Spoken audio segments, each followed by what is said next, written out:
পকেটে কি পরিমাণ টাকা থাকলে বা ব্যাংকে কত টাকা থাকলে বা কত টাকার মালিক হলে কোরবানি আবশ্যক।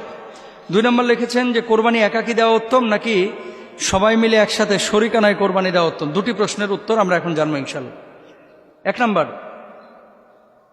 আল্লাহ রাসূল সাল্লাল্লাহু আলাইহি ওয়াসাল্লাম বলছেন, মান দাহা সাআতান ওয়া লাম ইদাহি ফালা ইয়াকরাবান্না মুসাল্লানা।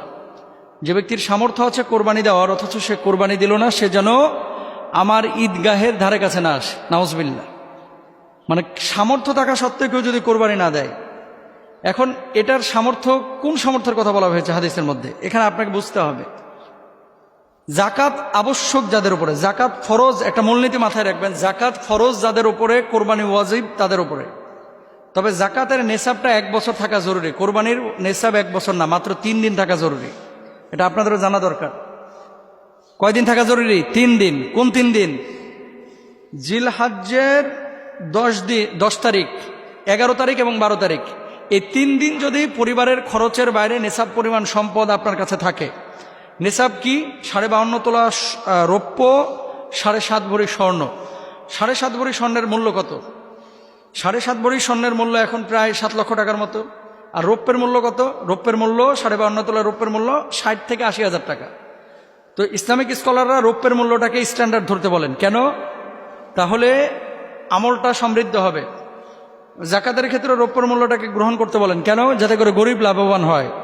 তাহলে আপনার কাছে যদি 60,000 টাকা সমপরিমাণ অতিরিক্ত টাকা থাকে এই 3 দিন, 10, 11, 12, এই 3 দিন যদি এই পরিমাণ টাকা থাকে, তাহলে আপনি কোরবানি দিবেন।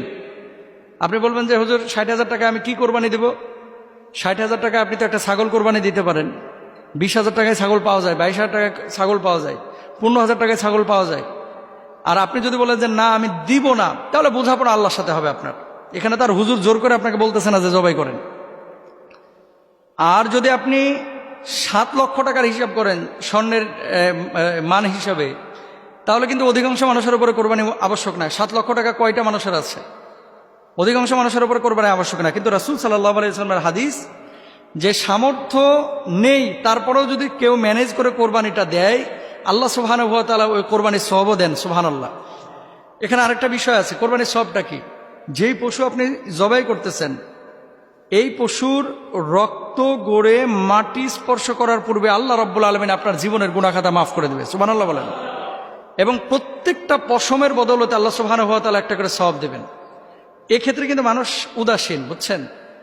যখনই জাকাতের বা কোরবানির কোনো ফাংশন আসে, তখনই মানে ওই কৌশল অবলম্বন করে, আমি ঋণগ্রস্ত, আমার তো টাকা কাছে নাই, আমার তো টাকা ডিপোজিটে পড়ে আছে, আমার তো পরিবার চালাতে সমস্যা হচ্ছে। পারলে দিবেন। সওয়াব কার না দরকার আছে ভাই? সবারই তো সওয়াবের দরকার আছে। তাহলে আমরা নেশাব জানলাম যে কত টাকা বাংলাদেশি টাকায় থাকলে তার উপরে কোরবানি আবশ্যক। আমরা পাইলাম 60,000 টাকা রৌপ্যের হিসাবে এই পরিমাণ টাকা যদি থাকে কারোর কাছে, তাহলে তার উপরে কোরবানি আবশ্যক। এবার আসেন, শরিকানায় না এককভাবে কোরবানি দেওয়াটা উত্তম? দ্বিতীয় প্রশ্নের উত্তর, শরিকানা কেউ আছে হুজুর, শরিকানায় কেউ আছে সুদখোর, শরিকানায় কেউ আছে হারামখোর, শরিকানায় কেউ আছে ঘুষখোর, শরিকানায় কেউ আছে হালাল হারাম মিশ্রিত অর্থের মালিক। এখন যে মানুষটাকে আপনি শরিক নিচ্ছেন, সে মানুষটার পূর্ণাঙ্গ ইনকামের ধারাটা, এটা কিন্তু আপনিও জানেন না, আমিও জানি না। এটা সম্ভব না জানা। কিভাবে সম্ভব বলেন? এটা কিন্তু সম্ভব না। কেন সম্ভব না? কারণ হচ্ছে ও কোন জায়গায় হারাম নিয়েছে, কোন জায়গায় হালাল নিয়েছে, এটা তো আমি দেখে আসছি না। আপনি ধরেন হালাল টাকায় পশু কোরবানি দিচ্ছেন, একটা গরুতে 1 ভাগ নিয়েছেন, আরেকজন সুদ করে 1 ভাগ নিয়েছে। মাসালাটা নিয়ে যদিও মতবিরোধ রয়েছে, কিন্তু হানাফি মাযহাবের অধিকাংশ ইসলামিক স্কলাররা একমত যে এক্ষেত্রে এই হারামখোরের কারণে সবার কোরবানিটা প্রশ্নবিদ্ধ হয়ে যাবে। তবে মিশরের কয়েকজন ইসলামিক স্কলার তারা বলতেছেন যে না, যে ব্যক্তি হারাম খেয়েছে শুধু তার কোরবানিটা হবে না, আর যিনি হালাল খেয়েছেন তার কোরবানি হয়ে যাবে, কারণ তিনি তো আর জানেন না। তাহলে সেক্ষেত্রে আপনাদের কাছে আমাদের রিকোয়েস্ট বা পরামর্শ, সেটি হলো, দেখেন গরুই কেন আপনাকে কোরবানি দিতে হবে? গরুই কেন আপনাকে কোরবানি দিতে হবে? গরুর ভাগ এখন মিনিমাম 15,000 টাকার নিচে সাধারণত কোনো গরুর ভাগ নাই, ছোট গরু হলো। আর ম্যাক্সিমামই 25,000, 22,000, 23,000 এরকম। তো আপনি 25,000, 22,000 টাকা দিয়ে এক ভাগের টাকা দিয়ে কিন্তু একটা ছাগল পান। আল্লাহ রাসূল সাল্লাল্লাহু আলাইহি ওয়াসাল্লাম অধিকাংশ সময় তিনি কিন্তু দুম্বা কোরবানি করেছেন, মানে এই যে ছাগল জাতীয় পশু কোরবানি করেছেন। একটা নিজের পক্ষ থেকে, নিজের জন্য, আর আরেকটা হচ্ছে উম্মতের পক্ষ থেকে সওয়াবের জন্য আর কি করেছেন। তো রাসূল যদি ছাগল টাইপের পশু কোরবানি করতে পারে, তা আপনি আমি কেন খালি গরুর দিকে ঝুঁকতেছি?